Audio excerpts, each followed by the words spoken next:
Hey guys, it's dears mom. என் பசங்க daily school விட்டு வந்தால் என்கிட்ட கேட்குறது, அம்மா ஏதாச்சும் ஸ்நாக்ஸ் செஞ்சு கொடுங்கம்மா அப்படின்னு தான் கேட்பாங்க. ஸோ இன்றைக்கி நான் ஹெல்தி அண்ட் டேஸ்டியான க்ரீன் மூங் தால் கட்லெட் தான் பண்ண போகிறேன். பச்சை பயிரை 2 விசில்ஸ் வேக வச்சு எடுத்துக்கிட்டேன். அது கூட இஞ்சி, பச்சை மிளகாய் இதெல்லாம் போட்டு மிக்ஸி ஜாரில் கொரகொரப்பாக அரைச்சி எடுத்துக்கலாம். இது கூட வெங்காயம், கொத்தமல்லி தழை, மிளகாத்தூள், கொத்தமல்லி தூள், கரம் மசாலா தூள், சீரகத்தூள், மஞ்சள் தூள், உப்பு சேர்த்து நல்லா கை வச்சு பிசைஞ்சு எடுத்துக்கலாம்.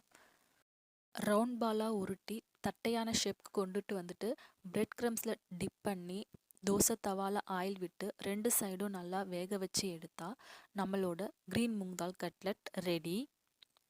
இந்த கட்லெட்டை நம்ம சிம்லேயே தான் வச்சு செய்யணும். ஐ ஃப்ளேமில் வச்சா கட்லெட் ரொம்ப கருகி போயிடும். ஸோ சிம்மில் வச்சு பதமாக வேக வச்சு எடுத்துக்கலாம். இது கூட நம்ம டொமேட்டோ கெச்சப் வச்சு சாப்பிட்டா இன்னும் டேஸ்ட் அதிகமாக இருக்கும். என் வீடியோ பிடிச்சிருந்தா சப்ஸ்கிரைப் பண்ணிக்கோங்க. தேங்க்ஸ் ஃபார் வாட்சிங்.